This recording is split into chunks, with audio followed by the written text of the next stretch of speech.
Hello friends, তোমরা কেমন আছো? আজকে চলে আসলাম আমি আরেকটা রেসিপি তোমাদের সাথে শেয়ার করতে। এটা কিন্তু খুবই একটা সাধারণ রেসিপি, তোমরা হয়তো বাড়িতে অবশ্যই এটা বানিয়েছো। তো আমি কিভাবে বানালাম সেটা আমি তোমাদের সাথে শেয়ার করতে চলে আসলাম। প্রথমে বাঁধাকপিটাকে একটু সেদ্ধ করে নিয়েছি। তারপরে আমি মিক্সিং বলে একটু আদা, রসুন, কাঁচা লঙ্কা, হাফ পেঁয়াজ আর হাফ টমেটো দিয়ে একটু পেস্ট করে নিয়েছি। তার মধ্যে দিয়ে দিয়েছিলাম দুটো এলাচ আর একটু দারচিনি। আর তোমাদের সাথে আমি আরেকটা জিনিস শেয়ার করছি। এই যে তেলের বোতলটা দেখতে পাচ্ছ, এটা কিন্তু আমি মিশর থেকে কিনেছিলাম। এটা দিয়ে যখন তেল ঢালা হয় গা বেয়ে কিন্তু একটুকু তেল পড়ে না। আর সামনে যে সাদা রঙের মুখটা দেখতে পাচ্ছ, এটা দিয়ে কিন্তু সুন্দরভাবে তেল স্প্রে করা যায়। তো এটার লিঙ্ক যদি তোমরা জানতে চাও তাহলে অবশ্যই আমি কমেন্ট বক্সে এটার লিঙ্ক তোমাদেরকে শেয়ার করে দেবো। আচ্ছা, এরপরে দেখো কড়াইতে আমি তেল দিয়ে চিংড়ি মাছটাকে একটু হালকা করে ভেজে তুলেছি, খুব কড়া কিন্তু ভাজবে না।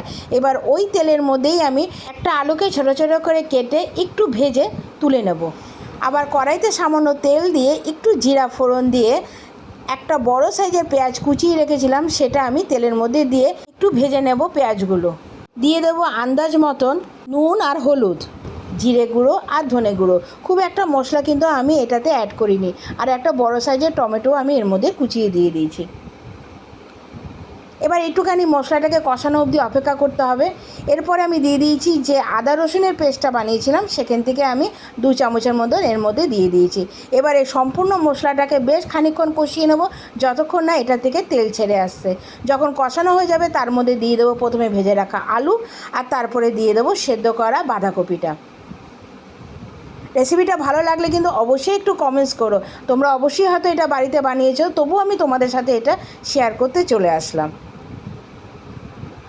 এবার বাঁধাকপিটা দেওয়ার পরে আমি কিন্তু এর মধ্যে জল দিইনি, কারণ বুঝতেই পারছো বাঁধাকপিতে কিন্তু একটু জল থাকে। ওই জল দিয়েই কিন্তু রান্নাটা পুরো কমপ্লিট হয়ে যাবে। এরপরে যখন একটু টেনে আসবে, ভেজে রাখা চিংড়ি মাছটাও ওর মধ্যে দিয়ে দিয়েছি। এবার এই সম্পূর্ণ জিনিসকে একটুখানি ঢেকে রান্না করে নেব। একটু ঢেকে রাখলেই বুঝতে পারবে যে বাঁধাকপি থেকে একটু জল ছেড়ে আসছে, দেখতেই পাচ্ছ তোমরা। এবার এই জল দিয়েই কিন্তু পুরো বাঁধাকপির রেসিপিটা তৈরি হয়ে যাবে। আমি কিন্তু এর মধ্যে কোনো রকম জল দিইনি। যখন টেনে আসবে একটু স্বাদের জন্য দিয়ে দেবো সামান্য একটু মিষ্টি। এবার গ্যাসের আঁচটা কমিয়ে কিন্তু আস্তে আস্তে এই রান্নাটা করতে হবে। পুরো টেনে আসলে তার মধ্যে আমি দিয়ে দিয়েছি 1 চামচের মতন ঘি। দেখো বাঁধাকপিটা কিন্তু পুরোই শুকিয়ে এসছে। তো রেসিপিটা কেমন লাগলো অবশ্যই কিন্তু আমাকে কমেন্টস করে জানাবে। আর ভালো লাগলে কিন্তু অবশ্যই একটা লাইক, কমেন্টস আর এটা কিন্তু বন্ধুদের সাথে শেয়ার করে দিও। আর আমার চ্যানেলটা কিন্তু সাবস্ক্রাইব করতে ভুলে যেও না। আসবো আবার নতুন নতুন রেসিপি তোমাদের সাথে শেয়ার করতে। তোমরা ভালো থাকো, সুস্থ থাকো। আবার দেখা হবে একটা নতুন রেসিপির সঙ্গে। এখনের জন্য টাটা।